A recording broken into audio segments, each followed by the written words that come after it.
Boa noite, gente. Paz do Senhor, tudo bem? Gente, mais um Maquir Podcast, mais um episódio novo, com uma história incrível. E aproveita, por favor, você que está acompanhando aí, se inscreva no nosso canal, aperta o compartilha, aperta o sininho para você estar sempre ligado com um episódio novo que toda segunda-feira, às 8 horas da noite, vem ao ar. Amém? Gente, eu quero agradecer os nossos apoiadores, Demarque Empreendimento, Prensadão do Urso, Granado Corretor de Imóveis e Estúdio Barbie. É uma honra ter cada um desses parceiros, desses nossos parceiros com a gente. E você que quer se tornar nosso apoiador, por favor, gente, entre em contato, vai aparecer aí embaixo aí os nossos contatos para você mandar uma mensagem, vai ser um prazer ter vocês com a gente. Quero mandar um abraço aí pro pessoal de Londres, o pessoal da Itália, o pessoal aí de Portugal, né, da França, da Alemanha, todo mundo que tem mandado mensagem para nós, graças a Deus, aquele podcast, Deus tem levado a muitos lugares, não só dentro do nosso Brasil, dentro do nosso país, mas fora também. Gente, muito obrigado pelo apoio, muito obrigado pelas mensagens e que Deus possa cada vez mais levar essa mensagem que Cristo cura, liberta e salva para muitos lugares. Gente, fica ligado aí, você não vai se decepcionar se acompanhar essa história, que eu tenho certeza que ela é algo da parte de Deus assim, para a vida de todo aquele que crê que Cristo é aquele que chega, muda o cenário, transforma vidas, e hoje não vai ser diferente. A nossa convidada Jussi é uma enviada de Deus e eu tenho certeza que vai ser incrível. Deus abençoe a todos, uma boa noite, Maquir Podcast.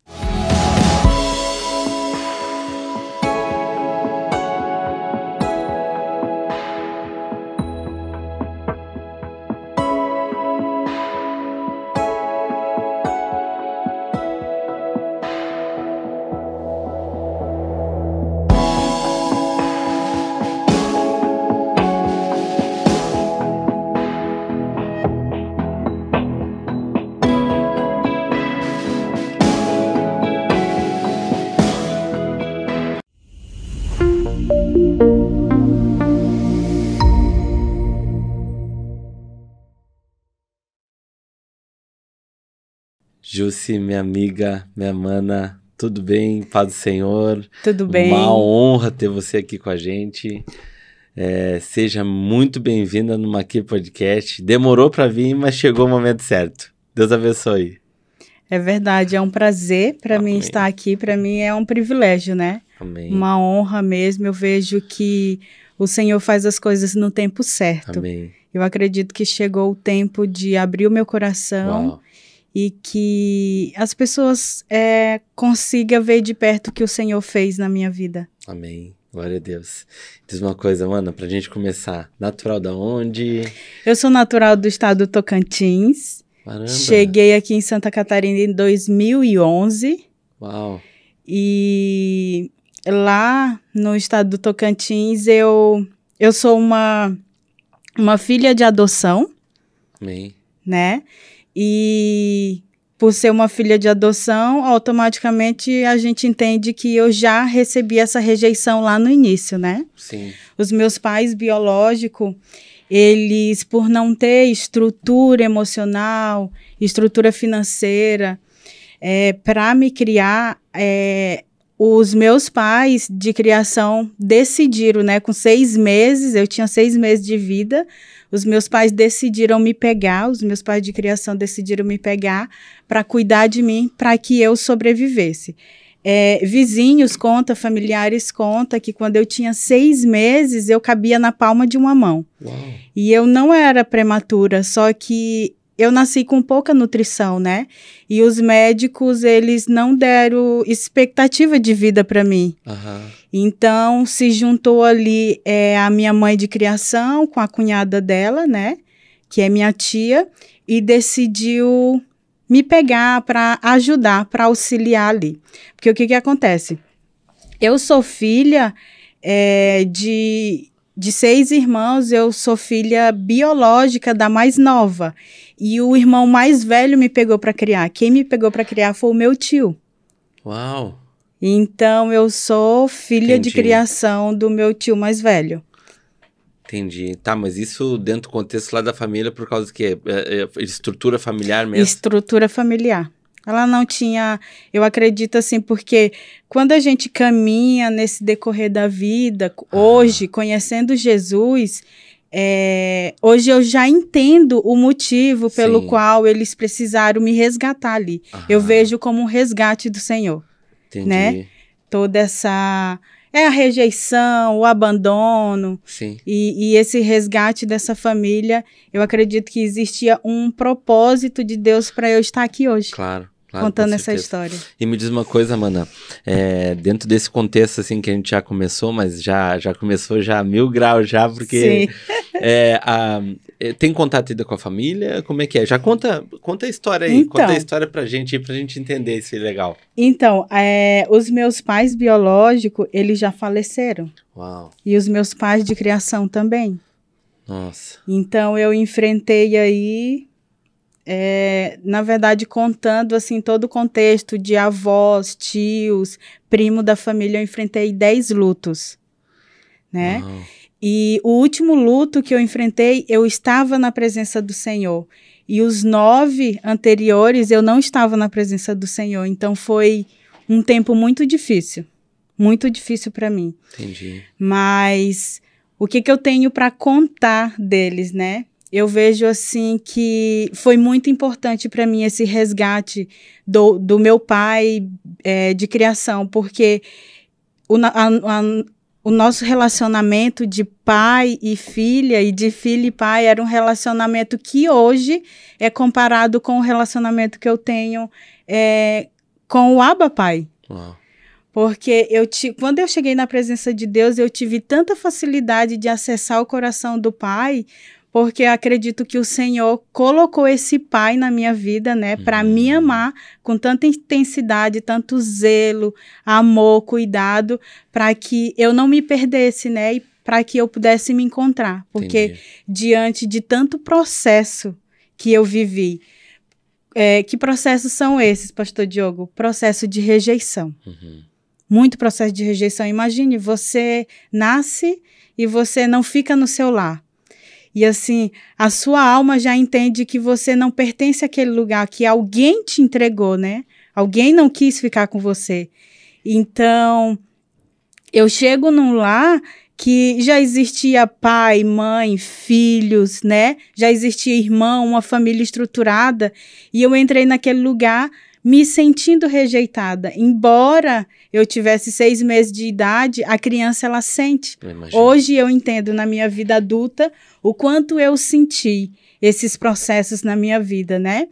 E eu me lembro que o meu pai, ele era caminhoneiro. Ele viajava muito. O de criação? O de criação.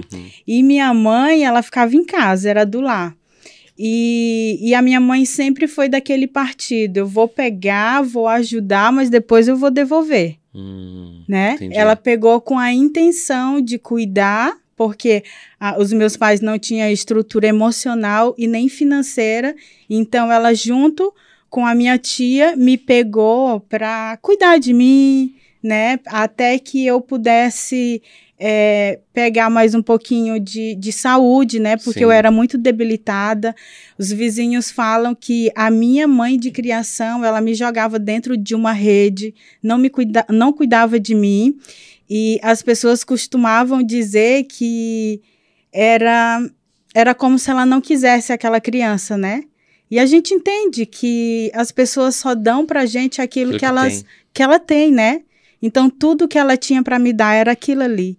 Mas, graças a Deus, o Senhor levanta pessoas para me resgatar daquele lugar. E eu consigo vir para uma família, eu consigo ter essa estrutura, consigo ter educação.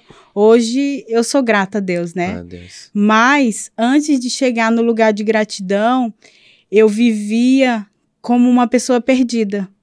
Uma pessoa que não se sentia amada, uma pessoa que se sentia um objeto, né? Naquela passagem que quando os irmãos de José vêm de José ali, é uma passagem que dói muito quando eu leio, porque eu lembro muito da minha história. Porque eu lembro que algumas partes eu lembro, mas também pessoas me contam, né? Eu sempre fui muito curiosa para saber da minha história. Eu sempre perguntei para vizinhos, para os meus irmãos, para que eles pudessem falar como tudo aconteceu. E a intenção da minha mãe, como era me pegar para ajudar e devolver, ela fazia isso. Chegou um tempo que ela me pegou e decidiu me devolver. E o meu pai estava viajando. Caminhoneiro, quando ele viaja, né? O meu pai, na época, trabalhava para o estado do Tocantins e ele viajava muito. Ele passava de 30, 40, 60 dias fora. Vida de caminhoneiro, né? Vida de caminhoneiro. Então, para ele estava tudo certo. Só que para minha mãe não estava tudo certo. Tinha as responsabilidades, tinha educação. Era como se ela tivesse pegado uma bagagem que não era responsabilidade dela. Hoje eu entendo isso. E a minha mãe era uma pessoa incrível, né? Só que dentro da cultura dela, da mentalidade dela e do que ela poderia me entregar. E a minha mãe, por ter sofrido muito, né? Minha mãe de criação, por ter sofrido muito, ela não conseguiu exercer aquela maternidade no qual eu esperava. Sim. Porque eu já fui abandonada por uma. Então, eu queria que a outra fosse muito intensa. No sentido nutrição, no sentido amor, cuidado, mas ela tinha as suas outras responsabilidades, né? E ela me devolveu a primeira vez, e quando meu pai chegou, meu pai reivindicou isso, né? E eu lembro que minha irmã do meio, ela sempre, quando meu pai descia do caminhão, ela corria para contar o que tinha acontecido. E o meu pai, ele não aceitava aquilo. Ele voltava lá e me resgatava de volta, e eu voltava para a família novamente. Nossa, ficava lá e cá, lá e cá. E eu ficava lá e cá. Então, eu cresci me sentindo um objeto como se essa família não quisesse. E essa também não. Então, foi um tempo muito difícil. E foi aí que se passaram essas 3 tentativas de devolução, né? E o retorno de volta para a família, até que a minha mãe se convenceu que eu precisava ficar ali, né? E por que ela fazia isso? Muitas vezes, a gente morava tudo na mesma rua. Eu morava na mesma rua dos meus pais biológicos. Então, a minha história... Caramba! Ela se acompanhou comigo dentro do meu coração, da minha mente e diante dos meus olhos. Uhum. Então, não é uma história que ficou em outra cidade, em outro estado, em outra rua, ficou ali diante dos meus olhos. Então, eu via ele, eu via as pessoas que tinham me rejeitado quase todos os dias, né? Mas também eu via as pessoas que decidiram me amar todos os dias. Sim. Então, existia uma guerra dentro de mim, uma guerra entre a alma e o espírito, que eu ainda não conhecia a Deus, né? Mas eu lembro que eu clamava muito. Eu tinha lugares secretos, né? Que hoje eu entendo que é o lugar secreto, mas eu sempre orava e falava: Senhor, eu não aguento mais, Senhor, me ajuda, eu não aguento mais viver nessa situação. Porque o que acontece? A gente vive como se sentisse com uma síndrome de se sentir um fardo. Sim, um peso. Eu vivia assim, um peso, sabe? Um peso de culpa. Eu carregava um peso de culpa muito grande, porque eu me sentia que eu estava incomodando. E que isso com que idade, mana? Então, foi dentro do 9 anos, 12 anos, até os 16 anos eu vivi tudo isso. Porque na realidade é para ter uma percepção, né, de tudo aquilo, porque até, vamos dizer, até os 7, 8 anos, de repente tu não conseguia enxergar isso, por mais que tivesse um peso, né? Não conseguia. Dali pra frente que eu acho que consegue assimilar mais as coisas, né? Por isso que eu te perguntei, que idade será que deve para ver todo esse cenário, né? Porque, sim, imagina, a mãe chega de criação, com certeza ela devia ter mais filhos? Tinha. Tinha quantos mais filhos? Mais 3. Imagina, né? Com você, 4, né? Comigo 4. O pai... Viajando. Né? Tinha toda a função de cuidar dos 4 e o peso e estrutura. Sim. Então, realmente, ela de repente tentou muito, né, te abraçar, sim, mas emocionalmente não conseguiu. Sim, aquela história, né? Você dá o que você tem. E aí, É pesado? A pergunta que eu queria te perguntar é... Tua mãe morando no mesmo lugar, na mesma rua, tu nunca perguntou por quê? Não. Nunca perguntei. Na verdade, no meu inconsciente, eu rejeitei aquilo, sabe? Porque, assim, a rejeição... Tem vários tipos de rejeição, né? Mas a pior rejeição é quando você auto se rejeita. Eu acredito que para que eu não sofresse mais uma rejeição, eu decidi guardar aquilo dentro de mim. E achar que realmente tu era o problema. Entendi. É mais fácil, né? Caramba. Eu imagino que tu deve ter passado. Porque daí vem toda aquela função de assimilar as coisas quando adolescente, né? Sim. E aí a rejeição o inimigo usa também para isso aí, para trazer uma automanipulação de visibilidade, de estrutura, achar de repente que a gente é um pouco mais... menor do que os outros, né? Se sentir... Entra na vitimização, aquela coisa toda. Mas conta pra nós, mano. E aí? Me diz... Como é que foi? Então, eu lembro que dentro da família, assim, todas as coisas que aconteceram foram de forma inconsciente, talvez natural, né? Que no nosso mundo físico tem muitas coisas que a gente acha natural. As brincadeiras dos meus irmãos, né? E algo, assim, que me marcou muito. Eu tive, assim... um relacionamento muito profundo com o meu pai, né? Como eu havia te falado, de zelo, de cuidado. Eu lembro quando o Senhor, ele levantou o meu pai para fazer esse resgate. Porque ele sabe a cruz, o tamanho da cruz que a gente consegue carregar, né? Amém. E se até Jesus, ele precisou de alguém para ajudar ele a carregar a cruz... Então, o Senhor, eu acredito que nesse momento ele levanta o meu pai para isso, porque eu tenho muitas memórias boas dele, sabe? Como pai, como um pai de uma família, eu não tenho nada para falar dele, porque ele foi extremamente, assim, ele foi ausente e ao mesmo tempo presente. Por quê? Quando descia aquele caminhão na rua, nossa, eu tinha por volta dos seus 7, 8, 9. Quando descia aquele caminhão na rua, para mim era muito importante. Eu poderia estar na melhor brincadeira, com a melhor amiga, comendo a melhor comida, mas se meu pai chegava, era o meu pai. Eu precisava estar lá para receber ele. Caramba, e a minha alegria era receber ele. E quando ele descia daquele caminhão, eu tenho isso como lembranças, memórias afetivas, né? Que trouxe cura para minha vida e que me conectou com a paternidade de Deus. Eu lembro que quando ele descia, ele não entrava dentro de casa, ele me pegava, ele sempre me chamava de minha menina, minha princesa. Ele me pegava e me colocava no carro, no colo dele, e eu dirigia o carro com ele, dirigia aquele caminhão. Para mim, aquela cena, aquela atitude para mim era o máximo. Top. Se todos os pais pudessem ter esses momentos com o filho, né? E ali ele me ensinava a dirigir. Eu não tenho carteira ainda, eu não tirei a minha carteira, porque eu passei muitos processos para tirar a minha carteira, mas eu acredito que no momento certo, né? Amém.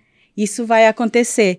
Mas eu tenho memórias dirigindo com meu pai, e a gente dava uma volta no quarteirão, e o estado do Tocantins é muito morro, né? Lá chama de ladeira, né? Ladeira abaixo.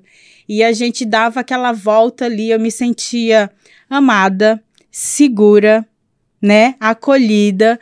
Então, eu sentia que realmente existia alguém ali que era por ti. Que era por mim. Lutava por mim. Não que os meus irmãos não faziam isso, a minha mãe não fazia isso, mas o meu pai, ele tinha um propósito. Entendi. Na Terra. E eu acredito que o propósito dele era fazer esse resgate na minha vida. Que top, mano. E essa vinda de lá pra cá, né? Tu foi passando o tempo, como é que foi? Então, antes eu posso contar... Claro. eu vou entrar aqui na parte do luto para que tu possa entender, para a gente chegar até Santa Catarina. E antes de chegar em Santa Catarina, houve muitos acontecimentos, né? Então, eu enfrentei lutos. E ali, por volta dos meus 16 anos, eu vivi um luto, assim, que eu achava que eu não ia suportar, né? Mas antes da minha mãe falecer, o meu pai biológico faleceu. Uhum. Ele era viciado, né? Ele era alcoólatra. E ele morreu de cirrose, né? Uhum. E eu lembro que os meus avós, a minha mãe, o meu pai sempre me auxiliou a respeitar eles, né? Honrar a vida deles, por mais que eu tinha aquela dor, aquela mágoa no meu coração por não entender a atitude deles, eu obedecia. E eu lembro que a minha mãe e o meu pai me pediram para ir lá onde ele estava no leito de morte, e me pediram para pedir perdão. Uhum. Porque o tempo todo a minha avó me ensinava, né? A minha mãe me ensinava que os filhos precisam honrar os pais, né? E desde pequena eu fui ensinada. Eu fui ensinada a dar bênção antes de dormir. Eu sempre recebi a bênção dos meus pais, dos meus tios, dos meus avós, né? Então, a gente foi muito ensinada dentro dessa cultura, né? Que eu acredito que é uma cultura de respeito e uma cultura bíblica também, né? Sim. E eu fui lá e eu pedi perdão para ele. Uau. E ele estava ali agonizando no leito de morte, enfim, e ele faleceu. E parece que aquilo que estava dentro de mim ficou mais leve. Eu não entendia, foi a minha primeira experiência em pedir perdão para alguém que eu não fiz nada por ele. Então eu vivi essa experiência. Eu me perguntava, mas como que eu vou pedir perdão para uma pessoa que me abandonou? E a minha avó me ensinou, um dia você vai entender. Né? A minha mãe também falou, um dia você vai entender. É melhor que você peça agora, porque depois você não vai ter mais tempo. E eu fiz isso. Aí, quando foi em 2003, julho de 2003, eu já tinha 16 anos. E a minha mãe de criação faleceu. Aí foi um baque na minha vida. Aí eu achei que eu não ia conseguir sobreviver, né? Mas antes desse processo da minha mãe, eu sofri um abuso sexual. Uau! Sério, mano? Sim. Porque a gente entende hoje, né? Naquela época eu não entendia. A gente entende hoje que Satanás ele veio para matar, roubar e destruir. Uhum. E de qualquer maneira ele investia muito na minha vida. Sim. Para destruir a minha vida, para que eu pudesse dizer assim, chega, eu não aguento mais. Uhum.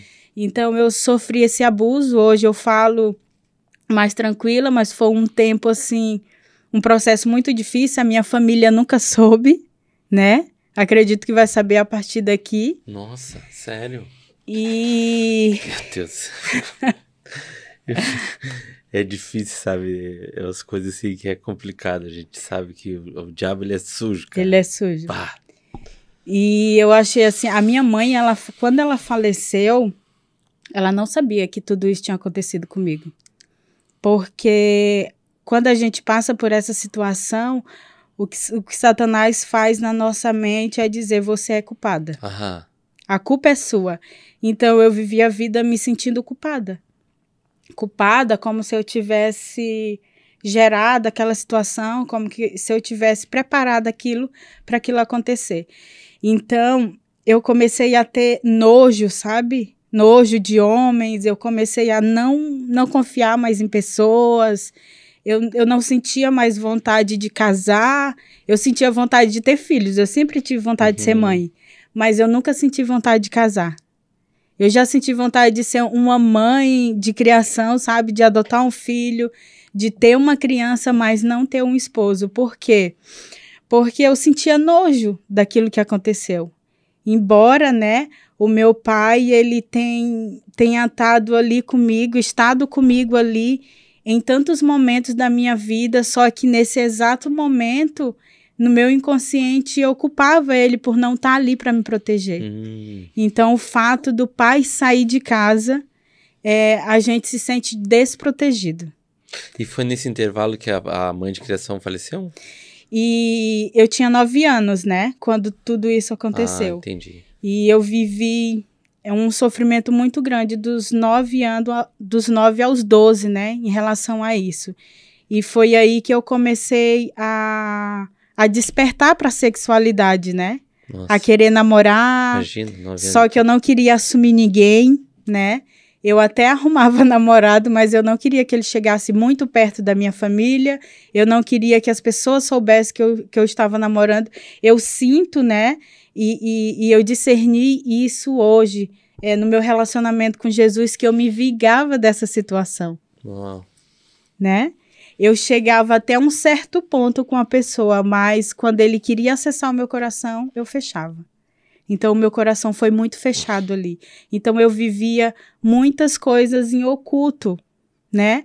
No qual eu não queria que ninguém soubesse. Sim. Os meus amigos não me conheciam, o meu pai não me conhecia, meus irmãos não me conheciam e a minha mãe também não. E quando eu tinha 16 anos, a minha mãe foi diagnosticada com câncer. Então, ali foi um baque para mim. E eu lembro que a minha irmã mais velha é uma referência para mim. De filha, sempre foi uma mulher muito dedicada, sabe? A minha irmã de criação. Sim, sim. Muito dedicada, responsável. Então, ela sempre foi uma referência dentro de casa para mim. E a minha irmã, ela abriu mão de tudo para ir cuidar da minha mãe, né? Ela largou o emprego e ela renunciou à sua própria vida para cuidar da mãe. Honra, né? Honra. Uma mulher que honrou muito pai e mãe, sabe? E hoje, ela até hoje é uma referência para mim. Mas pelo fato de eu sempre me sentir um fardo nos ambientes, eu nunca pude falar isso para ela. Entendi. E eu andei a vida inteira, assim, muito cabisbaixa, sabe? Me sentindo introvertida. Eu ouvia pessoas que mandavam eu calar a boca, como se eu não tivesse voz naquele ambiente por causa dos meus comportamentos, né? E é como se eu tratasse a minha família como pessoas desconhecidas e tratasse as pessoas da rua como pessoas conhecidas, pessoas próximas, Mais porque íntimas. eu queria evitar que eles descobrissem tudo que eu estava passando. Uau. Tanto o abuso quanto a rejeição. Eu não queria mais trazer preocupação. Eu não queria mais ser um fardo, sabe? Naquele ambiente. Então, eu deixei isso tudo dentro de mim. É como se eu tivesse aberto uma caixa preta no porão da minha alma e lançasse tudo ali dentro. E levasse, sabe, para o lugar do esquecimento. É difícil mexer em tudo, né? Mas sempre tava ali, né? Esse é o problema, né? Sempre estava ali. E eu lembro que a minha irmã, ela foi para o Goiás, né? Ela foi para Goiânia. Minha mãe ficou internada naquele hospital do Leonardo, né? Aham. Que ele fez em homenagem a Araújo Jorge, eu lembro do hospital. Por causa do Leandro.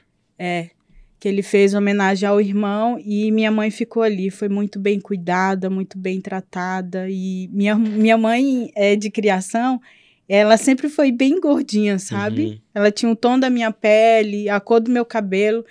Meus irmãos falam, meu Deus, a Júcia é mais parecida com a mamãe do que a gente, que somos filhos biológicos. Meu irmão sempre fala isso. E eu gosto de ouvir isso, sabia? Claro. Porque é bom a gente saber que a gente se tornou parecida com aquele pai e aquela mãe que me escolheu, que decidiu cuidar de mim, né? Que top. E quando, 7 meses depois, no mês de julho, né, de 2003, a minha mãe faleceu. Foi uma época muito difícil para mim. Então, meu pai viajava muito, minha mãe faleceu, então ficou ali os irmãos, no qual eu me sentia rejeitada por eles. Talvez, quem sabe, eles, na mente dele, eles nunca me rejeitaram. Mas como Satanás, ele sempre está preparando a armadilha para que a gente caia dentro de um buraco e a gente não queira mais viver, ele sempre fazia investimento para que dentro daquele ambiente eu me sentisse totalmente rejeitada. E eu pensava, agora acabou? Porque o meu pai não vai estar aqui para me proteger. Os meus irmãos não gostam de mim. Então agora minha vida acabou. E eles também não sabem, mas eu tentei me suicidar. Nossa. Porque foi difícil para mim saber que eu ia ficar sozinha. Foi difícil pensar que eu não ia ter mais uma mãe, né? Embora ela não tinha estrutura para ser quem eu sempre quis que ela fosse, mas eu lutei muito para ser a filha que ela nunca teve, sabe? Eu lembro que eu lutava muito. Eu lutava por essa aceitação, eu lutava por esse amor, eu lutava por esse lugar de filha. E foi uma época muito difícil para mim. Depois eu comecei a namorar, eu comecei a ir para festa, comecei a beber e bebia muito, né? E eu sempre fui buscar refúgios na rua para esquecer o sofrimento, para esquecer a dor. E foi aí que... E foi aí que, em 2011, eu já estava morando na capital de Palmas, a minha cunhada foi lá, e eu não estava vivendo bem, né? Eu saí lá da casa do meu pai com a bênção dele, e eu falei, papai, eu vou passar um tempo em Palmas, vou estudar, vou trabalhar, o Senhor me apoia. Ele me apoiou e eu fui. E minha cunhada, gente, ela é catarinense. Uau! E... Pode pegar. Aí, mano. Ai, obrigada. Minha cunhada, ela é catarinense. Ela conheceu o meu irmão. A história deles é muito linda. Eu admiro muito. E vocês vão entender como que eu cheguei até aqui. Ela foi uma ponte, né, para me trazer até aqui, ao meu encontro com Jesus. Eu sou muito grata pela vida dela. Amém. Ela é uma lagiana que foi morar no Pará. E o meu irmão, ele trabalhava com meu pai. E ele trabalhava no Tocantins. Aí a minha cunhada estava em Belém do Pará e o meu irmão estava numa cidade bem no Bico do Papagaio. É o nome da cidade, Esperantina. E a minha cunhada trabalhava na ambulância. Ela é enfermeira e ela precisava levar uma grávida para o Maranhão. Imagine. Ela precisava levar uma grávida para o Maranhão na época e o meu irmão estava numa festa. E ele estava pegando a BR e ela também, e o pneu da ambulância furou. Olha que história incrível. Já dá um podcast. Dá um podcast. E é mais ou menos isso. Eles conseguem contar com clareza, assim, na íntegra, mas eu vou te resumir para tu entender o que Deus faz para nos encontrar. Que loucura. Eu sou apaixonada pela história deles. E o meu irmão desceu do carro para ajudar ela. Ele já estava bêbado. Desceu do carro para ajudar ela. E ali eles se conheceram. Ele disse que no início achou ela muito arrogante, muito chata. No início eles não se gostaram. Mas eles acabaram se encontrando em outro momento na cidade e começaram a namorar. Caramba, era pra ser mesmo. Aí começaram a namoraram um tempo, decidiram casar e estão aí até hoje. Caramba, que top! Acho que eu não lembro, se eu for falar a data do casamento eu vou errar aqui, mas eles têm um bom tempo, assim. E que eu já tenho um sobrinho de 18, então eles... Imagina, uns 20 anos. Eles já têm um bom tempo junto. E aí o pai dela faleceu, depois que eles casaram. E ela precisou vir embora pra cá. E o meu irmão veio. Aí um dia ela foi lá no estado do Tocantins, resolver umas coisas do Corém, né? Da faculdade.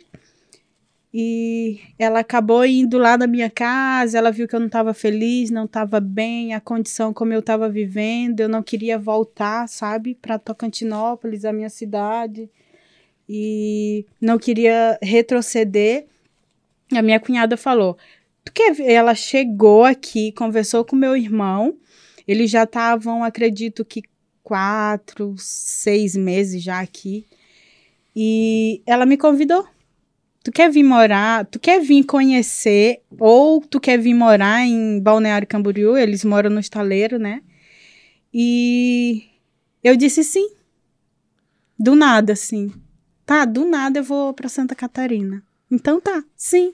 Caramba, e é longe pra caramba. Eu sou uma pessoa que gosta de desafio, sabe? Eu não tenho medo. 2, então, só assim também. Eu não tenho medo de recomeçar.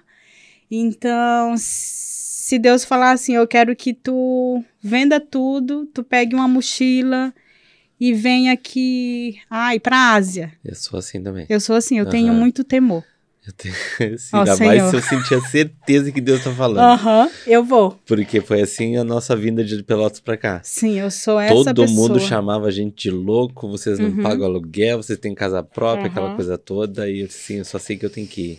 Eu não gosto daquela vida muito metódica, de Também que você não. acorda, toma banho, vai trabalhar e volta. Eu não gosto disso, sabe? Misericórdia. Eu gosto também. de viver o novo. Eu pensei que eu era o único louco, mas tem mais. E cheguei aqui. Morei 2 anos com ele ali, foi o tempo necessário, né, que o Senhor permitiu. E depois eu decidi aventurar, né, sair da casa do meu irmão. Ali também eu me sentia que eu estava incomodando, eu não gostava, sabe? Porque não tinha cura, né, mano? Então não tinha cura, eu vivia a vida achando que eu estava incomodando pessoas. Então eu decidi sair, né? Decidi sair e eu vim no Monte Alegre. Fui morar no Monte Alegre. Saí do Estaleiro, porque eu vivia super bem lá, sabe? E decidi viver a minha vida, sabe? Deixar eles ali e viver a minha vida. E foi aí, nessa transição de morar sozinha. Quando eu entrei nesse lugar de procurar uma kitnet para mim, um apartamento, enfim, eu lembro que era fevereiro. E, pastor Diogo, eu era uma pessoa muito festeira. Tu não tem noção. Lá na minha cidade, eu tenho um amigo que ele é um irmão. Ele sempre foi um irmão para mim. E ele tinha empresa de pintura, ele pintava camisa, ele tinha um bloco de carnaval e ele também tinha uma danceteria, sabe? Uma boate. E eu trabalhava com ele. Então, eu era secretária do bloco do carnaval. E eu trabalhava na bilheteria dos eventos ali. Entendi. Então, eu era a pessoa que ficava ali... Sempre envolvida. Sempre envolvida, com os ingressos, vendendo ingressos, ajudando ele na parte ali de secretariar, financeira, enfim. E toda a cidade me conhecia. Claro que a gente tinha amizades por conveniência, né? Porque uma pessoa que trabalha na bilheteria, numa boate... Todo mundo quer dar volta, todo mundo quer um camarote, todo mundo quer entrar, né? Então, caminhando com ele, eu conheci muitas pessoas. Eu lembro que na minha cidade foi Frank Aguiar, Simone Simara, foi esse povo, assim, sabe?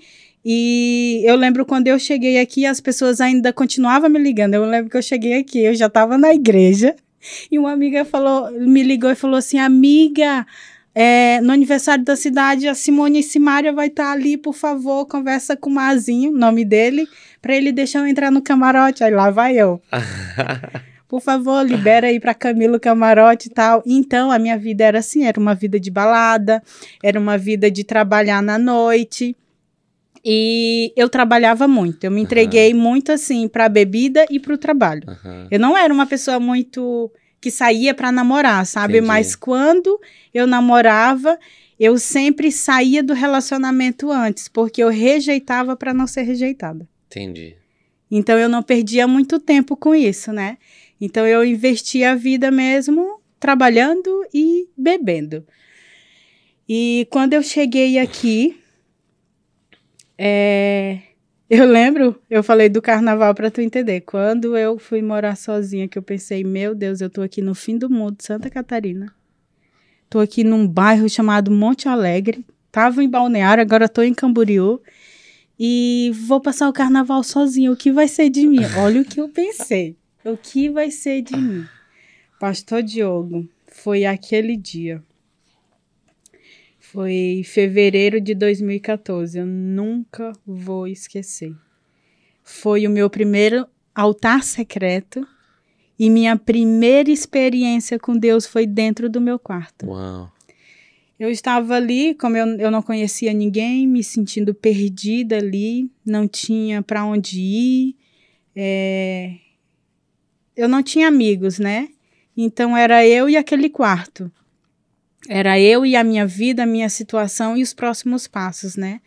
E o meu relacionamento com Deus da forma que eu sabia, né? E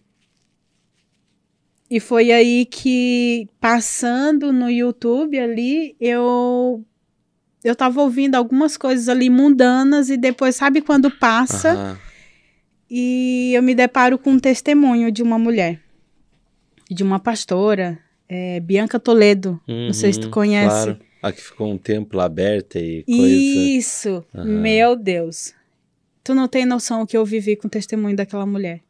Eu fiquei até 4 horas da manhã assistindo e chorando. E ali, através do testemunho dela, eu tive a revelação de quem era Deus. Uau. E eu pensava, meu Deus, ele foi capaz de fazer tudo isso, eu quero que ele faça na minha vida.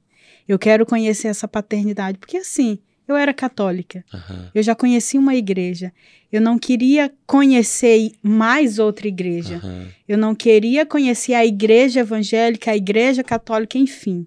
Queria um encontro de verdade. Eu queria um encontro de verdade, eu queria conhecer a paternidade de Deus. E dentro desse quarto eu pude conhecer. E eu lembro que eu dormi, né? Porque eu não dormi a noite toda. E quando eu dormi assim por 2 horas. E eu sonhei com essa pastora, né? Eu sonhei dentro de uma livraria, olha só. Sonhei dentro de uma livraria e eu encontrava ela. Eu reconhecia ela no sonho e ela falava, você precisa muito ler os meus livros. E eu lembro que eu comprava os livros dela e isso foi um sonho. E eu acordei. E eu acordei com aquilo e eu preciso ler os livros dela. E eu fui até uma livraria, eu fui na Catarinense e comprei. E li. E foi aí que começou o meu processo. Em cima daquilo... Nossa, que top, cara. Em cima do testemunho. Foi ali no YouTube. Como é importante, né? Por isso que é importante esse negócio de testemunho, né, cara? É muito importante. Caramba. Foi através de um testemunho que eu fui resgatada. Uau. E esse impacto... Porque, assim, tu já sabia de que, de uma forma ou outra, tu... ia chegar um momento que tu ia ter esse encontro? Porque eu não sei tu... porque, assim, ó, eu sempre vivi na vida louca, né? Sim. Mas eu sabia que ia chegar um dia... que Deus ele ia resgatar. Então, eu sentia uma sede, uma fome por algo que era maior do que aquilo que eu estava vendo. Era maior do que uma missa, era maior do que o que aquele padre falava. Eu queria algo diferente, eu queria um encontro. Eu queria conhecer Deus, eu sabia que ele existia. Sim. Porque para que eu pudesse chegar até aqui, ele existia. Mesmo não tendo reconhecido ele em público, mesmo não tendo aceitado ele, né? Mas eu reconhecia que ele existia, então eu queria provar dessa paternidade de Deus. Eu queria viver isso, eu queria sentir esse amor com tanta intensidade como ela expressava naquele testemunho. E aquele testemunho, ele foi a ponte que me levou até Jesus. E foi aí que... Eu trabalhava numa contabilidade aqui em Balneário, né? Quando eu morava ali no estaleiro. eu trabalhava na contabilidade, fazia contabilidade na Avantes, fazia faculdade. Então, é muito incrível isso. Eu conheci 2 pessoas que foram fundamentais, né? Sempre existe, o Senhor sempre envia os seus anjos, né? As pessoas que vão Te acompanhar me aí. acompanhar. E foi ali que eu conheci a Vera. Tu deve conhecer a Vera, que é casada com Donizete, pastor Donizete? Claro. Foi a Vera, eu trabalhei com a Vera. Então, São João Batista?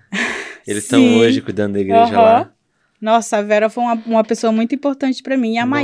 E a Maiara também, né? Era outra amiga. A Maiara era da casa do pai. E a Vera, da Luz da Vida. Sim. Nossa, que top. E daí o meu primeiro contato com a igreja foi uma quadrangular ali no Monte Alegre. Né? A primeira, e foi a igreja da pastora Gi e do pastor Vanderlei, a primeira igreja que eu pisei. Uau. Foi depois desse processo, depois que eu vivi esse processo, eu procurei a Maiara e eu falei, por favor, me leva para a igreja, eu preciso ir na igreja, e foi aí que elas me levaram, né? Elas são gêmeas, a Maiara e a Maíse, e elas me levaram. São 2 pessoas, assim, que eu tenho muita gratidão, né? E dentro dessa contabilidade, eu tinha essas 2, a Vera e ela. E a Vera, um dia, a Vera sempre discipulando na minha vida, sempre falando do amor de Jesus na minha vida. E ela, vou te levar na minha igreja. E ela me levou. E quando eu cheguei lá, eu estava em busca de algo. Mas a gente sabe que a gente reconhece o nosso lugar e a nossa tribo, né? Verdade. É muito forte. E eu senti assim, ainda não é aqui. Mas assim, eu ia com ela, ela discipulava, eu gostava de ir lá. E foi aí que a Maiara falou assim para mim, eu vou te levar para conhecer a minha igreja, vamos? E eu morava ali no Monte Alegre, fiquei 3 meses só. E depois eu vim para o centro de Camboriú. Quando eu vim para o centro de Camboriú, ela me trouxe na casa do pai, lá no Santa Regina. 2014 mesmo. E quando eu cheguei ali, já foi assim no mês seguinte, sabe? Passou o carnaval ali, foi no final de fevereiro. Eu já conheci a casa do pai. O processo, assim, foi acelerado, sabe? Quando eu pisei os meus pés ali, quem estava lá na porta? Imagino. Tu consegue chutar? Os pastores, a pastora Gisele? Pastora Gi. Pastora Gi estava lá na porta. E ela me abraçou. E quando ela me deu aquele abraço, eu senti algo diferente. E daí eu entrei. E no final o pastor fez o apelo. Eu fui para frente, aceitei Jesus, ela me abraçou e ela fez uma oração por mim. E a oração que ela fez por mim está em Gênesis 12. Gênesis 12. Abraão, saia da tua terra, pega a tua família e vem para uma terra que eu te mostrarei. Uau. Daqui, né, eu farei de você uma grande nação, mudarei o seu nome e quem te abençoar, né, quem te abençoar, eu abençoarei. Quem te amaldiçoar, eu te amaldiçoarei. E ela começou a proclamar. No momento eu não entendia. Hoje eu entendo. Mas no momento eu não entendia aquilo. Mas eu fiquei com aquilo tão forte dentro de mim. Aí eu cheguei no trabalho novamente, contei pra Vera. E ela é uma mulher que tem um coração no reino de Deus, né? A Vera. Então, ela é demais. Então ela não foi... Pastor Donizete, então... Você pensa num casal feito um pro outro. Então, sabe o que a Vera fez? Ela me incentivou, né? A ficar na minha tribo e no lugar no qual eu me sentia bem. Então, ela continuou investindo em devocional, me chamando para sair. Então, ela me pastoreou, né? Sim. E ela ainda era solteira, ela não tinha conhecido ele ainda. Eu fui no casamento deles. Depois eles foram morar no Peru, né? Eles foram morar no Peru, sim. E foi aí que iniciou o meu processo. Aí, em seguida, eu fui para uma célula, né? E ali na célula eu me encontrei. Então, eu sou fruto de uma célula. Eu sou fruto desse investimento fora das 4 paredes, sabe? Sou fruto de uma mesa, sou fruto de uma célula, sou fruto de um lugar secreto. Então, a minha jornada até conhecer Jesus foi aqui. E a partir daí, aconteceram muitas coisas também, né? Eu já tô, acho que vai fazer 10 anos, né? Eu tô desde 2014, na casa do Pai. É uma igreja, assim, que o Senhor me deu como a minha família. Eu tenho aquela casa como a minha família. Se tu conseguir olhar para o meu testemunho. Tudo baseado em cima daquilo ali. Tudo baseado em cima daquela família que o Senhor me deu. O Senhor, por muito tempo, ele falou, olhe para essa casa e se sinta em casa. Eu quero que você se movimente como uma verdadeira filha. E a partir daqui eu vou começar a manifestar a minha paternidade para que tu prove dessa filiação. Então, o pastor Vanderlei e a pastora Gia investiram muito na minha vida. Eu lembro que quando eu cheguei, eu tinha 2 empregos. Eu trabalhava no Ruth Cardoso, né? Trabalhava 12 por 36 à noite e em horário comercial, de segunda a sexta, eu trabalhava ali na prefeitura de Camboriú. Eu trabalhava na de Balneário e na de Camboriú. Porque era só comigo. Eu tinha aquele pensamento, se eu não trabalhar, eu não vou comer. Então, eu preciso trabalhar. Então, trabalhei um bom tempo, mas foi um lugar que me ensinou muito, né? Aquele hospital. Para mim, ali foi uma escola, uma faculdade, uma igreja, né? Top. E trabalhei na recepção, depois voltei, porque ali é processo seletivo, né? Depois voltei, trabalhei na farmácia, e a última vez que eu voltei no Ruth, eu trabalhei na UTI. E eu lembro que no meu início, na caminhada com Cristo, os meus pastores me faziam convites, aí eu sempre dava aquela desculpa, não dá. Porque a gente... Tem dias que a gente desanima, né? Mas eu quero te dizer, pensa em um casal que investiu na minha vida. Acredito. No momento do culto, que eu estava saindo 7 horas da noite do meu plantão, o pastor e a pastora chegavam ali. O culto ia começar 8 horas da noite. Eles chegavam ali no Ruth Cardoso para me buscar. Uau, e eu top. saía do meu plantão e eu ia direto para a igreja. Então foram pessoas que investiram na minha vida. Muito, tu não tem noção. Hoje tem 10 anos que eu estou com eles, que eu estou ali na igreja, me considero filha, me sinto amada por eles como uma filha mesmo, sabe? Eu sei o meu lugar, tanto no coração deles como pai e mãe, né? Como amigos, como pastores, né? Eu honro esse casal e eu sirvo por gratidão. Amém. Sabe? E por uma palavra que Deus me deu. Então, eu tenho uma palavra para estar no lugar que eu estou hoje. E eu não me movo, porque eu tenho muito temor. Uau, top. Né?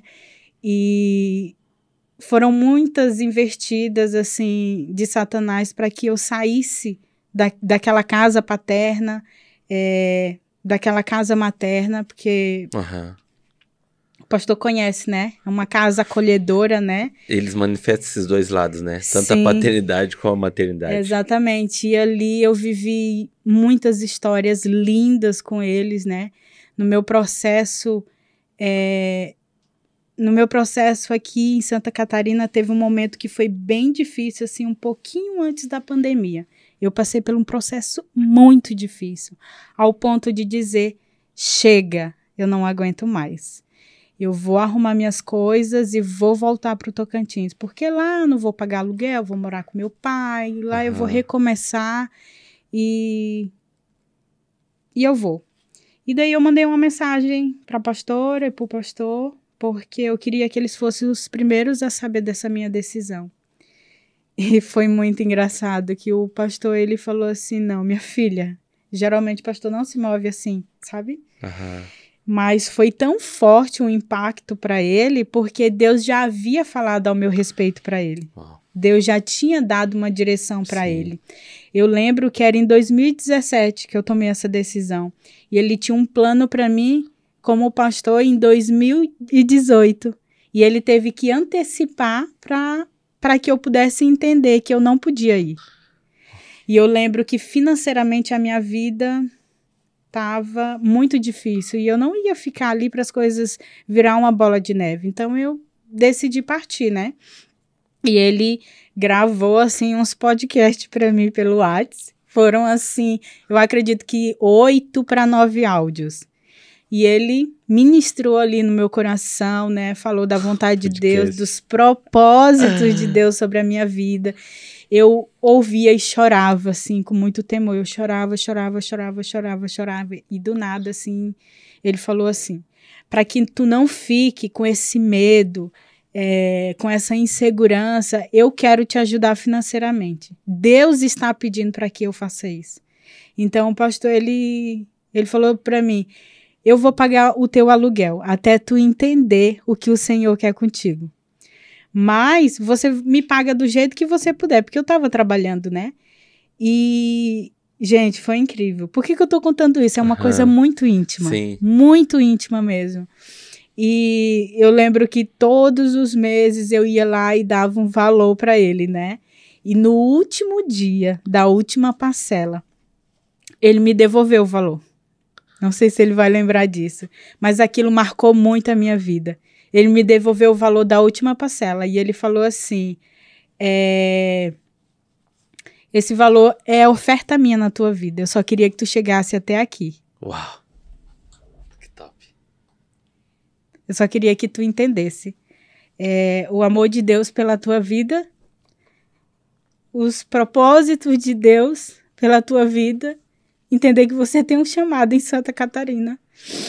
E foi aí que ele falou, o ano de 2018, eu quero que você caminhe ali do lado do Douglas, o Douglas vai liderar os jovens e eu preciso de alguém que cuide das meninas.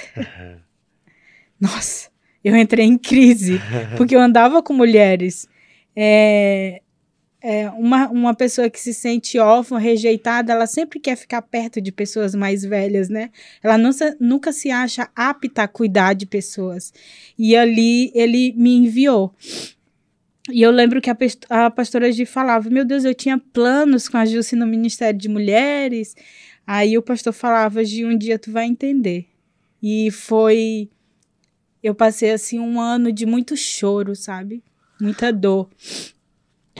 Porque eu precisava assumir o microfone, algo que eu tinha muito medo. Eu precisava assumir o púlpito e eu precisava pastorear aquelas meninas. E foi um processo muito difícil para mim, mas eu precisei passar. Eu precisei passar tanto pela mão de tantas mulheres que geraram maternidade na minha vida, porque como eu serei mãe se eu não provar dessa maternidade, né? Sim. Então, eu precisei provar dessa maternidade, mas também para que eu seja uma mãe geracional. Amém. O Senhor, Ele me lança a cuidar da juventude ali na igreja, né? Das jovens. Eu vivi muitos processos, eu escutei muitas histórias, né? Eu sou da sala do aconselhamento, eu sou do Ministério de Libertação, aconselhamento, então eu gosto disso, de mesa, olho no olho. E para mim eu costumo dizer, para você me conhecer, você precisa sentar na mesa comigo. Porque eu já sou uma pessoa que entendo esse lugar, né? Isso aqui para mim é um altar. Então, aonde tem uma mesa, tem a glória de Deus junto, né? Eu creio também.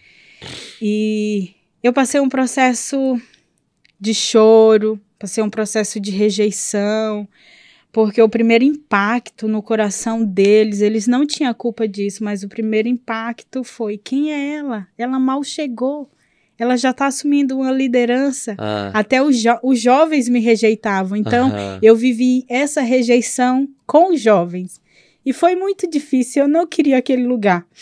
E eu lembro que o Douglas falava, mana, tu precisa ministrar. E eu, meu Deus, eu me desesperava. Eu, por favor, não faça isso. Eu quero estar aqui como uma intercessora. E foi, assim, um processo muito grande. Eu creio que o Senhor me levantou ali naquele lugar para que eu aprendesse muito sobre o ministério evangelista, né? Eu tive que andar com o evangelista. Eu era uma profeta vivendo no mundo de um evangelista. E era um um baque muito grande, assim, porque eu sou da adoração extravagante, do pano, da bandeira, e na época ele não entendia muito, né? Então, eu introduzi ali o que eu tinha dentro de mim, né? Que era o profético, e ele introduzia o evangelismo, e eu não tinha aquela pegada evangelista, né? E eu acredito que o Senhor fez essa conexão entre a gente naquela estação para que eu me apaixonasse pelo evangelismo. Hoje, meu Deus, hoje, aonde o Jorginho e a Fábio chama, eu quero estar junto. Então, foi um processo de muita dor, de maturidade, porque eu cheguei imatura. E eu saí de lá com muito aprendizado, né? Na verdade, o Ministério de Jovens não foi um lugar que eu fui para ensinar, mas que eu fui para aprender. Uau, top.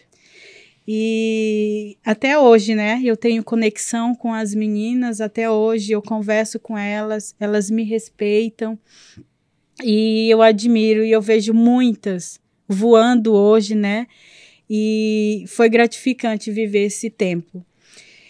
E em seguida, em 2020, veio a pandemia, né? Antes da pandemia, em 2019, a gente não sabia que ia entrar. A minha mãe biológica faleceu. 2019, tem pouco tempo. E foi muito difícil para mim. Eu lembro que eu estava num lugar fazendo um curso e eu recebi a notícia que ela tinha falecido. E assim, eu não sabia que eu tinha um sentimento dentro de mim por ela. Porque foi a mãe que me rejeitou. Foi a mãe que não me criou, sabe? Foi a mãe que não esteve comigo ali nos momentos que eu mais precisei. E foi a mãe que não me escolheu. Só que eu vivi uma experiência muito dolorosa. Eu não sabia que o rompimento do cordão umbilical que foi estabelecido na eternidade, quando ele se rompe aqui na Terra, porque eu entendo que a maternidade biológica é uma ligação entre a eternidade e é uma ligação entre a eternidade e a Terra, né? Entre a soberania de Deus, a bondade de Deus, né? A bondade perfeita de Deus, a plenitude dentro da maternidade. Sim. Porque qual é a responsabilidade da mãe? Nutrir o filho. Então, eu não sabia que eu teria o sentimento de alguém que não me amamentou, o sentimento de alguém que não me acolheu, que não me acompanhou na escola.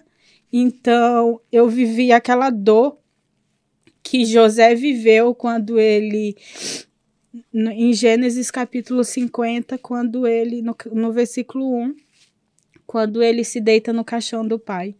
E ali José grita, né? Quando ele se deita ali e ele beija Jacó, a palavra de Deus diz que ele beija o pai e ele se despede do pai. E eu me senti assim, me despedindo de alguém que eu não tive. Alguém que foi roubado de mim, né? Eu imagino que José ali, pastor, ele se despediu de um pai que ele não pôde ter, se despediu de um pai que não foi no casamento dele, se despediu de um pai que não viveu processos com ele, quando ele foi caluniado, quando ele foi preso, quando ele foi rejeitado, quando ele foi mal interpretado. E ele se despediu de um pai que ele não pôde mais abraçar, que ele não pôde mais ouvir um conselho. E foi assim a minha despedida. E eu me despedi de alguém que eu não tive e doeu. Doeu muito. Foi uma despedida muito dolorosa e eu não pude ir lá ver ela, né? E eu lembro que um mês antes ela tinha me ligado. E ela estava fazendo uns exames e ela falou se acontecer alguma coisa comigo. Ela me pediu perdão, né? Eu pedi perdão para ela. Se acontecer alguma coisa comigo, eu quero que tu faça isso, aquilo. E eu repreendi ali aquilo, falei que não ia acontecer. Eu achei que era coisa da cabeça dela, só que aconteceu. E eu tive que viver isso. E depois de um mês, eu precisei ir, né? O Senhor me pediu. precisei voltar ao Tocantins. E eu voltei depois de 9 anos. Por que que eu precisei voltar? Primeiro, eu precisava resolver muitas coisas. Eu precisava resolver as papeladas, né? Certidão de óbito, tudo, né? Porque eu era filha biológica, então tinha muita coisa para resolver. Fui e eu lembro que no voo o Senhor falou para mim: eu quero que tu entenda o que tu tá indo fazer. Eu quero que você faça o caminho de volta com seu pai e que a partir da sua ida eu vou recolher ele. Uau. Meu pai de criação. Então, eu sempre tive relacionamento com Deus, assim, é muito forte, assim. Meu lugar secreto muitas vezes é na mesa. E às vezes eu peço, Senhor, senta aí que eu preciso falar. Então, eu sinto a presença de Deus de uma forma diferente. Não precisa de canção. Eu não preciso de uma atmosfera para entrar na presença de Deus e falar com Ele.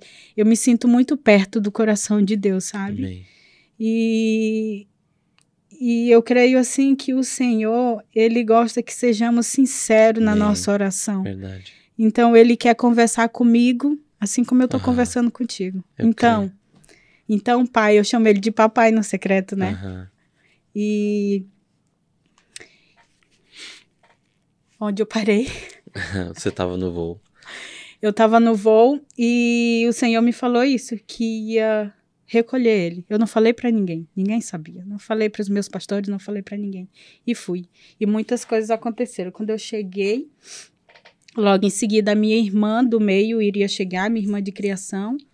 Ela estava em Pernambuco e o meu pai e minha irmã mais velha foram buscar ela no aeroporto à noite, né? Primeiro eu cheguei, no outro dia ela.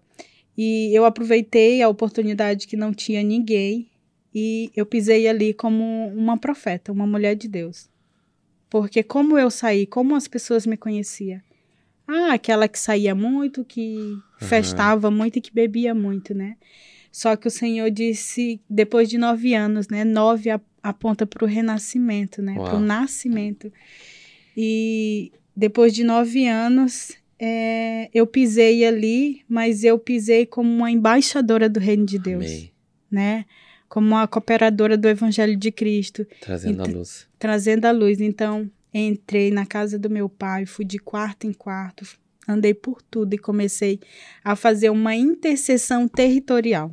Eu comecei a limpar, sabe, como uma remidora. O Senhor falou, eu quero que você pegue as bandeiras. Eu lembro que eu peguei a bandeira de Israel e a bandeira do leão. E o óleo ungido e comecei a orar pela minha casa. E eu via com os meus olhos os demônios saindo. E eu abri a porta, em nome de Jesus, saia. E eu sabia que ali eu estava mandando embora muito principados e potestades geracionais da minha família. E era uma limpeza. E fiquei ali por um tempo. E foi mês de julho que eu fui, eu voltei no mês de setembro. Eu passei uns 3 meses lá. Começaram a acontecer algumas coisas e eu precisei vir. Eu vinha sempre em contato com o pastor e com a pastora porque era um processo muito grande. Então, eles precisavam cobrir a minha vida ali. E o tempo todo ali em conexão com ela cobrindo a minha vida, todo passo que eu dava. Aconteceu muito das minhas amigas ir para ali, a gente sentar na porta da minha casa, eu abrir a Bíblia, a gente realizar uma célula em 2, 3, 4. Então, eu não deixei o fogo apagar, né? Amém. E eu lembro que o meu pai, eu fui para honrar o meu pai. Porque se em algum momento, por ter saído muito para balada, ter bebido, se eu, por um momento, eu desonrei o meu pai, o Senhor usou aquela estação, aquele ano, para que eu pudesse remir essa história. E era lindo quando eu via o meu pai me apresentando para as pessoas, falando o quanto ele estava feliz, o quanto ele estava orgulhoso de mim. Era lindo a forma como ele falava de mim para as pessoas. E eu lembro que depois que eu vim embora, ele me ligou. E ele falou, eu fiquei muito feliz, a forma como você tratou a sua irmã, como você tratou as pessoas, porque você sempre foi uma menina muito carismática. As pessoas mais velhas sempre gostavam de ti, porque até meus 9 anos, eu era uma pessoa extrovertida. Tu já observou que a Manu, do pastor e da pastora, ela é muito extrovertida e é uma menina que tudo que ela vai fazer, ela faz com excelência? E tudo que der na mão dela, ela dá conta de fazer. Se tu der um microfone agora, para pregar, ela prega. Cantar, ela canta. Tocar, ela toca. Orar, ela ora. Então, eu era assim. Eu carregava uma excelência desde criança. Tanto que a minha irmã sempre me elogiava que eu era muito estudiosa. Sempre me dei bem na escola, sabe? E sempre tive as melhores notas. Nossa, meu nome ia até pro mural da escola da melhor aluna, né? E tanto em disciplina quanto em aprendizado, enfim. Eu vivi muitas coisas boas também, né? Graças ao acompanhamento, né?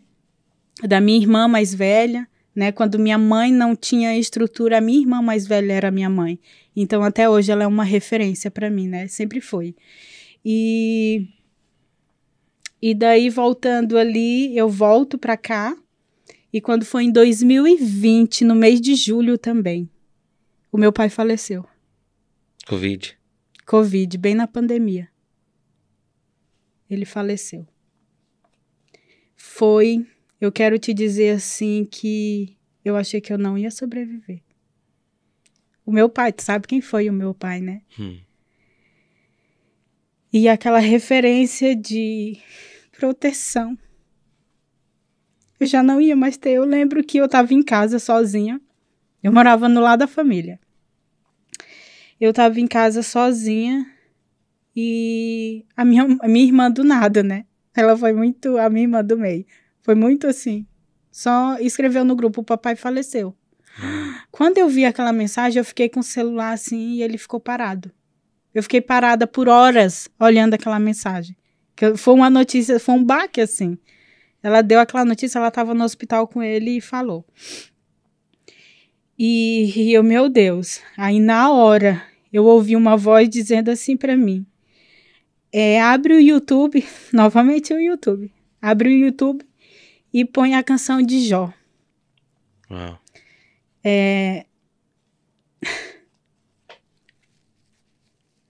E quando eu coloquei aquela canção, foi muito forte. Aquela que fala, Deus me deu, Deus tomou, bendito seja.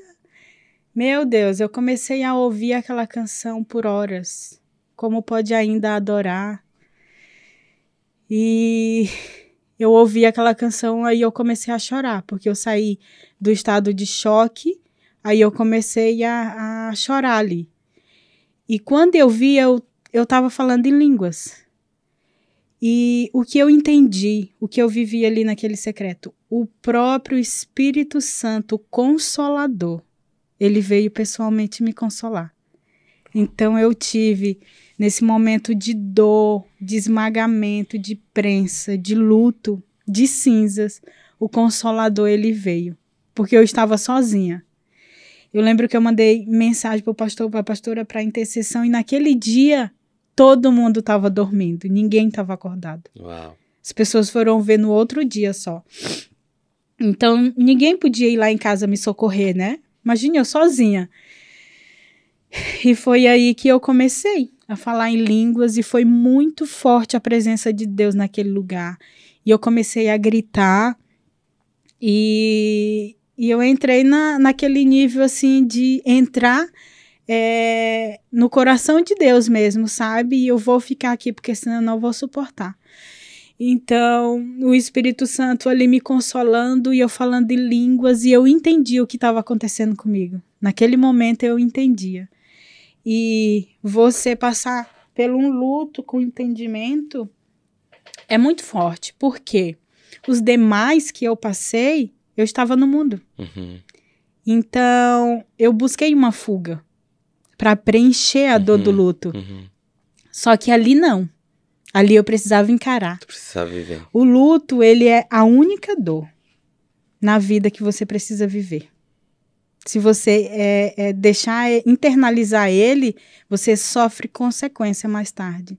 Tanto que todas as pessoas que eu conheço, eu falo, vive cada estação do luto, porque ele tem várias estações.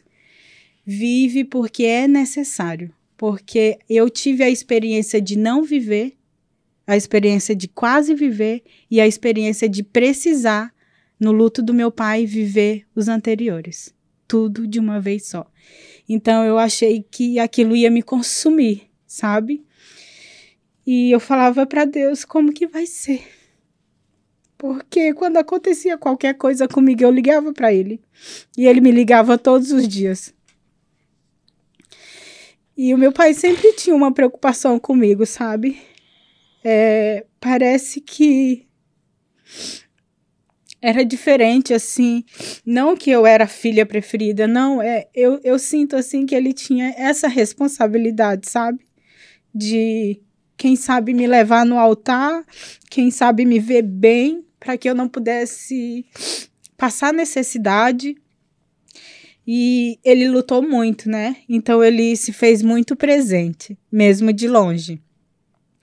E eu lembro que a última ligação do meu pai, ele falou assim para mim, nunca saia da presença do Senhor, porque eu sou muito feliz com a vida que tu tá levando. Você voltou a ser aquela menina, né? Voltou a ter aquele coração e voltou a ser aquela menina de 9 anos, onde você se dava bem com todo mundo, você era uma pessoa muito carismática, então eu me senti muito feliz quando você veio aqui.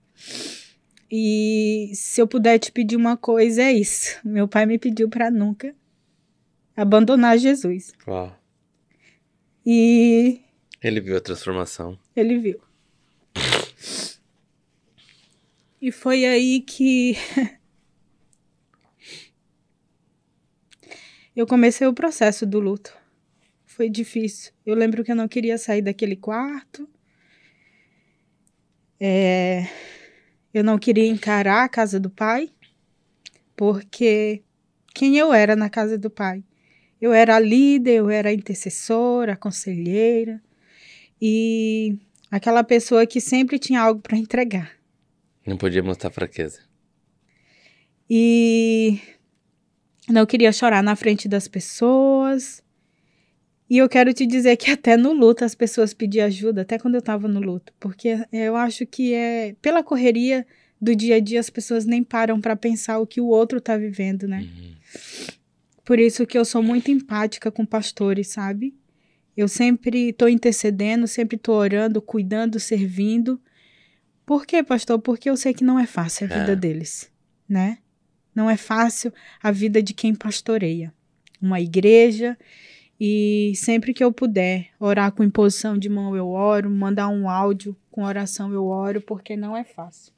Eu vivi porque eu já estava pastoreando quando eu estava de luto. E tinha pessoas que não me entendiam. Eu tive pessoas que entravam num jejum para buscar a força em Deus para poder me dar força. Eu tive amigas que me levaram para a sala delas, para o quarto delas, né?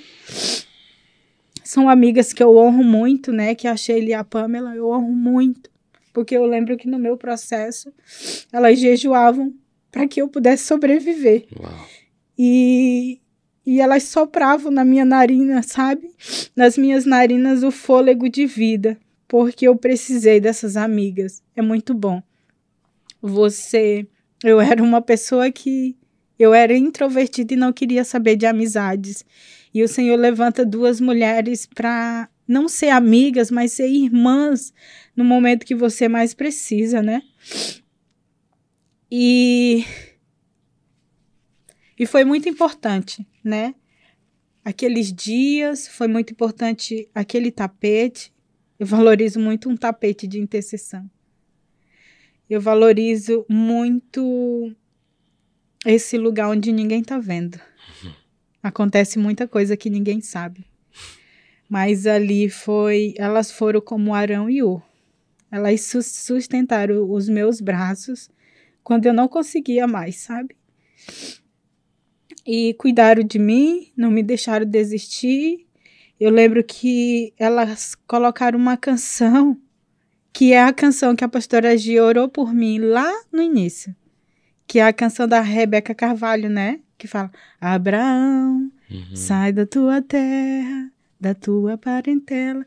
E quando eu ouvi essa canção, eu fiquei assim, meu Deus. Aí o Senhor começou a lembrar, a trazer memórias, quem eu era, por que Ele me chamou.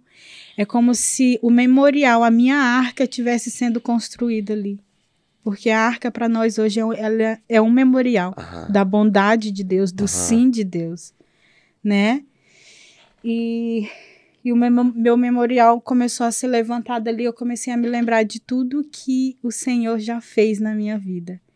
E foi ali que eu comecei a levantar da cama. A levantar da cama, ouvir aquela canção começou a ser parte da minha vida, sabe? Porque como eu não tinha forças para orar, mas eu pedi ao Senhor para levantar intercessores por mim, porque eu entendi aquilo que eu estava vivendo. Eu lembro que um dia eu levantei para ir na intercessão da igreja e eu cheguei lá e eu não consegui ficar. E daí eu saí no meio da tarde da igreja e fui para casa. No meio da intercessão eu fui para casa e no meio do caminho eu ouvi uma voz dizendo, se joga na frente desse caminhão, se joga na frente desse carro. E eu fui, baixei a cabeça e fui direto frente a frente com o caminhão. A sorte é que o caminhoneiro me viu. E parou. E isso ninguém sabe também. Vai saber agora. E eu vivi muitos processos. O espírito de morte, ele me rondava ali, né? E ele tentava me saquear. E foi aí que o Senhor começou a ressignificar. Naquele lugar de luto, em meio às cinzas, aos escombros, o Senhor me pediu para começar a fazer mesas postas, sabe? E quando o Senhor começou a falar da mesa para mim, me lembrar de tantas mesas que eu participei, que eu fui curada, o Senhor começou a revelar a mesa. Lá na minha casa, a gente não almoçava na mesa, era na frente da TV, né? Sabe que interior... E dependendo da cultura, as pessoas não têm esse hábito, não dão essa importância, né? Não dão essa importância que tem hoje. Mas o Senhor começou a revelar a mesa ali para mim, a importância dela, sabe? Eu sou apaixonada por mesas e foi aí que nasceu um projeto no meu coração ali, o Senhor entregou para mim um projeto chamado Na Mesa com Jesus. E o que o Senhor falou para mim? Assim como eu restaurei o altar da mesa na tua vida, eu quero que você comece a restaurar na vida de outras pessoas. E foi aí que ele me deu um projeto no qual eu fazia manualmente, né? Toda a roupa de mesa posta, colocava numa caixa, numa carta, e eu entregava para aquela pessoa que nunca teve e nunca entendeu o que é uma mesa. Então, eu fiz isso. Muitas pessoas receberam esse kit, né? Infelizmente eu não pude dar continuidade porque essas coisas hoje em dia tá muito caro, né? Porque hoje em dia esse princípio tá chegando nos lares e graças a Deus por isso, né? E o mercado entendeu isso. E o mercado entendeu isso, então para mim ficou difícil. E eu não tive mantenedores para me ajudar com esse projeto, né? E eu sei que tudo aquilo que Deus nos entrega, Ele mesmo financia. Então, o tempo que Ele quis financiar, o tempo que foi necessário, aconteceu, né? Específico para um tempo determinado. E específico para um tempo determinado. E hoje, a gente constrói muitas mesas lindas para a pessoa se sentir naquele lugar, né? Hoje o Senhor, Ele sempre me pede, eu quero que você faça essa mesa lembrando que Mefibosete precisa voltar a sentar na mesa do rei, né? Então é sobre essa palavra, toda a construção de mesa, todos os lugares que eu vou, eu entendo que é um resgate do órfão para esse lugar de paternidade, de filho, de reconhecimento, de identidade. Porque quando o Senhor traz, né, quando Davi traz Mefibosete para esse lugar, ele está dizendo, você faz parte disso. Essa mesa é para você. e esse lugar é seu. Então, é uma restauração de identidade, né? Então, todas as vezes que uma mesa é construída, para mim não é uma taça bonita, para mim não é coisas que a gente inventa da nossa cabeça, capricho humano, não. Isso é princípio de Deus, porque se você for ler Êxodo, quando o Senhor convida Moisés para construir o tabernáculo, você vai entender que o Senhor constrói uma mesa dentro, né? E ele dá dicas até de taça, coloca taça, né? Ele mostra, né?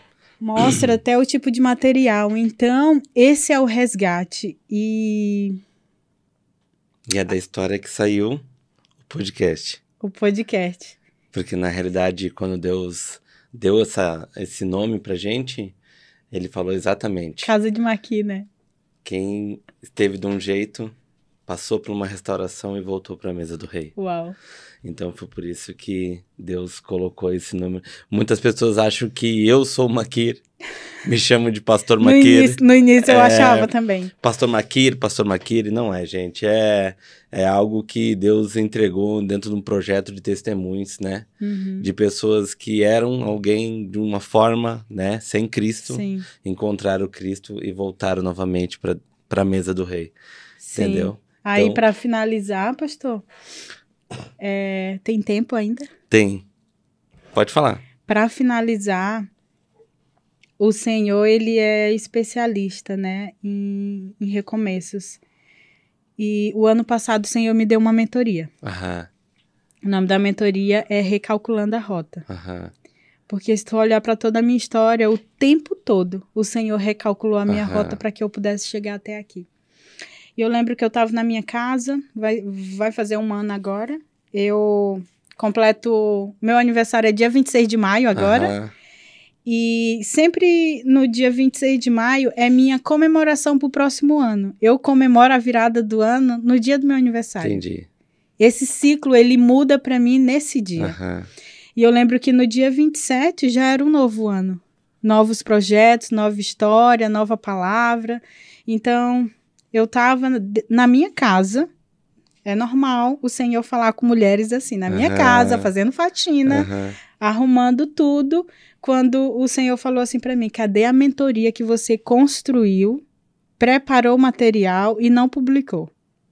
Aí eu larguei tudo, vassoura, rodo, balde de um lado, e eu ouvi nitidamente uma voz. E eu pensei, meu Deus... Aí eu logo entendi, assim, que era o tempo. E o Senhor começou a falar. Ele começou a me dar visões, ele começou a construir algo em mim. Eu lembro que era 12:00 de um sábado, o ano passado, no dia 27. E 12:00 o Senhor começou a falar comigo. Pastor Diogo. Eu comecei a obedecer. Cada comando que ele dava, eu não fiquei ali esperando ouvir, ou peguei um caderno e anotei para guardar. Não, eu não fiz isso. Eu agi. Eu imediatamente, foi instantâneo. Ele falava e eu fazia. E eu falei para Deus, mas por onde eu começo? Eu não tenho nada pronto. E ele falou, você tem tudo pronto dentro de você. Eu quero tirar para fora agora. E foi aí que eu perguntei, mas por onde eu vou começar essa mentoria? E ele falou, por quem tem te pedido muito e você não tem feito. Então, tem amigas que caminham comigo que reconhecem, né, o que eu vivi, o que eu carrego e aquilo que o Senhor fez na minha vida. E sempre me pedia mentoria. E eu acabava fazendo um grupo e procrastinava, né? Não fazia. Enfim. Aí eu entrei no grupo que a gente estava. Eu lembro que o nome do grupo até hoje é Abigail. Eu entrei no grupo e ofereci para elas, né? Perguntei, vocês têm interesse em fazer a mentoria? Eu vou lançar a minha mentoria. O Senhor pediu e eu vou lançar. E elas começaram, eu quero. Elas começaram a fazer perguntas que eu não sabia responder. Tipo, vai ser quantas aulas? Quanto tempo?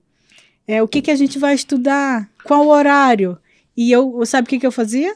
Senhor, qual horário? Senhor, quantas aulas? E ele respondia. Senhor, o que nós vamos estudar? E ele respondia. E ele falou...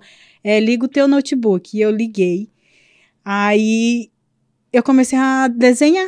Ele fez um desenho profético, de acordo com o que eu ia perguntando, e o Senhor foi falando, eu comecei a digitar.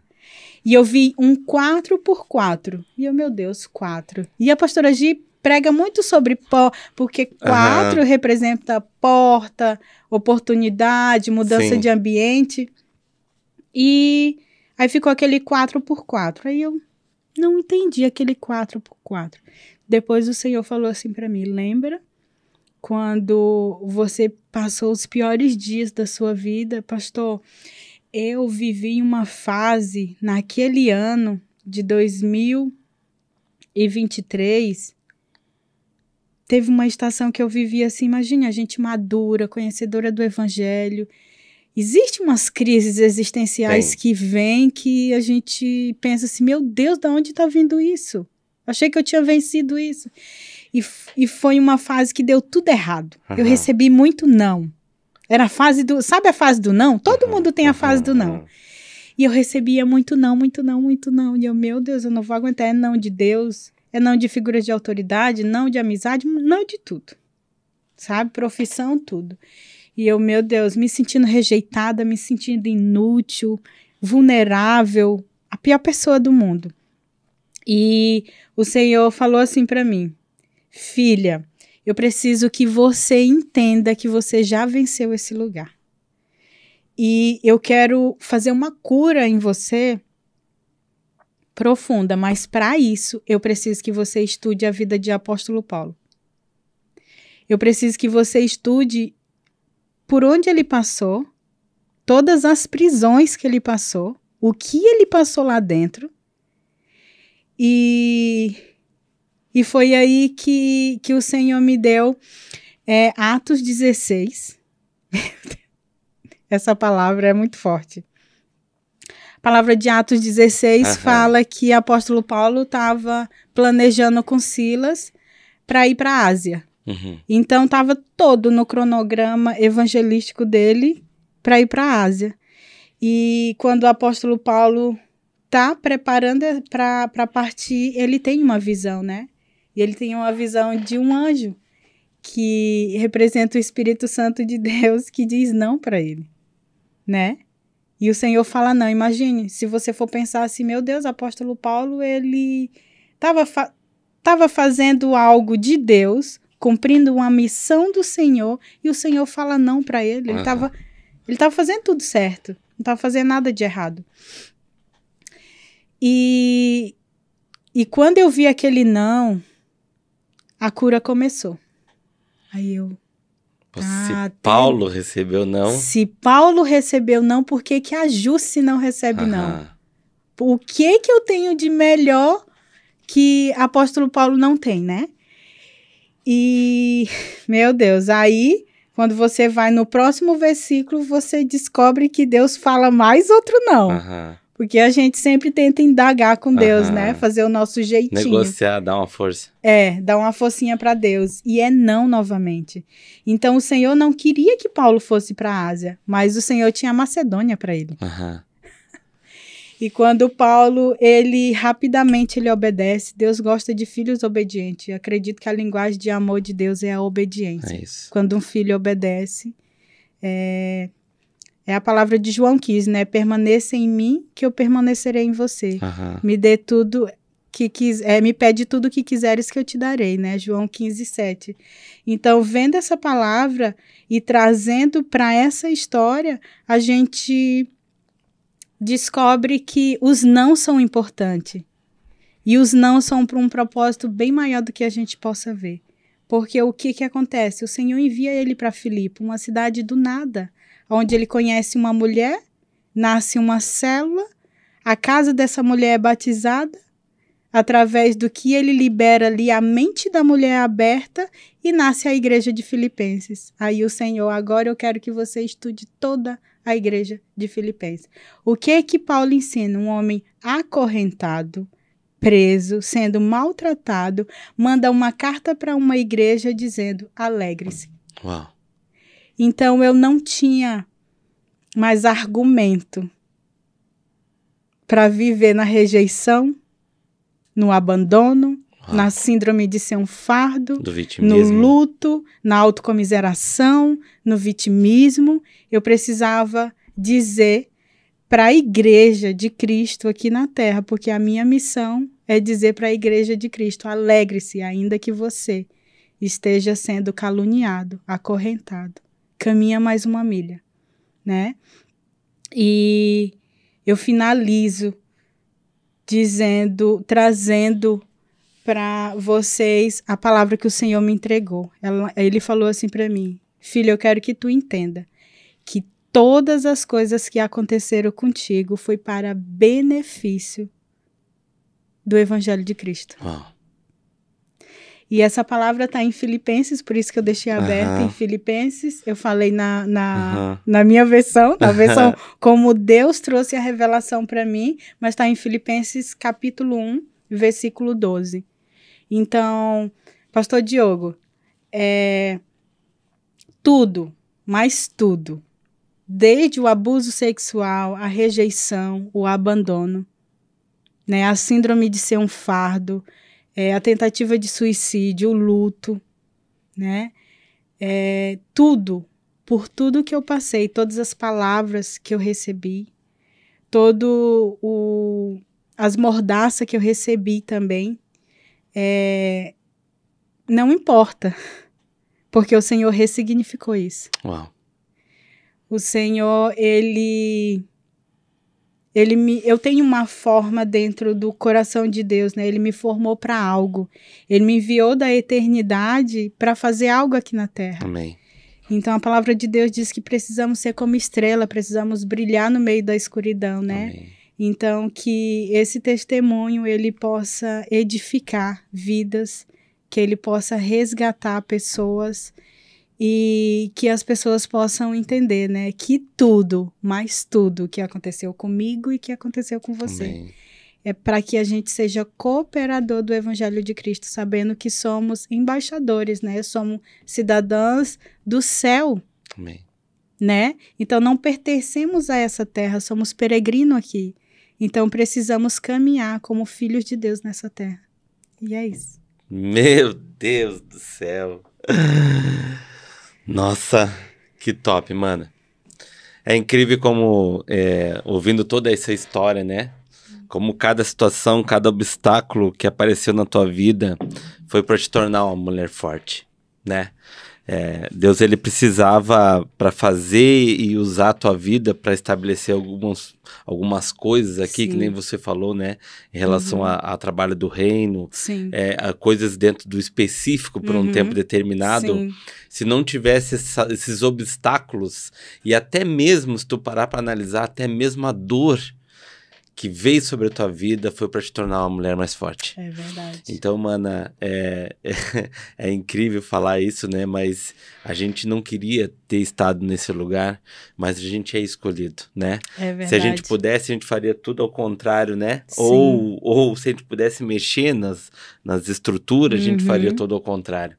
Mas quando a gente tem entendimento e a gente sai desse lugar, né, de coitadinho, né? Porque tu tem uma maturidade espiritual, é uma maturidade, né, emocional, tu é um coitadinho. Sim. Tu se sente vítima de tudo, né? Sim. Por isso que a gente não consegue acessar lugares em que essa paternidade é para fazer com que a gente avance, né? E, nossa, mano, é uma história incrível. Eu tenho certeza que Deus vai usar essa história para ajudar muita, muita gente, né? E eu te digo mais, tem muitas pessoas até mesmo que estão há anos dentro da igreja que se sentem dessa mesma forma. Sim. Não se visualizando filhos, não conseguindo ter essa paternidade, essa sair desse estado de rejeição, né? Sim. Porque tu parar para analisar, principalmente as pessoas que tem muito essa coisa assim, a fulana olhou errado pra mim, não sei o quê. E estão dessa forma. Sim. Rejeição. Estão dentro desse contexto, né? E a gente não tem tempo pra isso. Entendeu? Na realidade, o reino não tem tempo pra isso. Existe, nesse exato momento agora, existe daqui a 2, 3 anos, um povo esperando o Diogo e a Jussi estar pronto pra sair verdade da nossa boca, enfim. Mas, mana, obrigado. Obrigado de verdade, obrigado por ter aceito. Agora a gente entende o porquê essa dificuldade de tu ter chegado até aqui. Porque Sim, foi guerra. Realmente é guerra. E eu tenho certeza que o reino vai ganhar. E eu creio que Deus também vai soprar essa história para muitos lugares. Amém, eu Para creio. que venha alcançar. Obrigado de verdade, viu, mano? Só Amém. tenho a te agradecer aí por tudo aquilo que tu liberou e por tu ter vindo aqui e ter aceito o nosso convite. Amém, mana? Esse momento para mim foi curador. Amém. Porque eu mexi em tudo agora, né? E trouxe para fora. Verdade. E aqui mais uma cura a gente consegue viver, né? Amém. Quando a gente mexe na caixa preta, a gente abre e traz para fora. Preta. Agora foi. Agora foi. Agora é caminhar mais uma milha. Amém. Né? E é isso. Obrigado, tá, mana? Deus Amém. abençoe. Deus muito abençoe. De verdade, tá? Deus abençoe. Gente, é incrível, né? É mais uma história, né? A importância que a gente percebe, né? A rejeição é usada hoje pelo inimigo para escravizar, para trazer medo, para trazer uma certa humilhação e o principal que eu acho que ele usa muito dentro desse contexto de rejeição, o vitimismo, né? Aquela coisa da gente se sentir vitimizada de tudo que acontece, né? Então, eu tenho certeza que essa história ela não veio por acaso.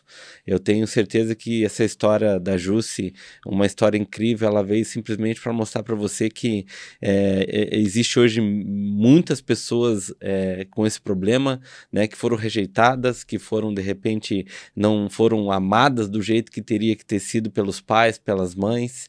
Você, de repente, está neste lugar. E eu quero dizer para você que este lugar ele não pertence a você. Esse lugar é um lugar onde o inimigo colocou você aí e Deus, né, Jesus, ele está pronto ali para te tirar desse lugar. Ah, pastor, mas como é que eu faço para sair desse lugar? É o momento que você simplesmente der o passo e Jesus coloca o chão. Dá o passo em direção ao Senhor. Dá o passo em direção ao Senhor e entrega tudo isso, essa mágoa, essa dor, sabe? Esse sentimento que não fez você sair do lugar, você hoje está estagnada porque você não consegue liberar perdão nem para quem te feriu e nem para você mesmo. Então, em nome de Jesus Cristo, nós declaramos que esse lugar não pertence a você, você vai sair desse lugar, porque Jesus, ele é aquele que cura, liberta e transforma. Deus abençoe a todos, uma boa noite, Maquir Podcast.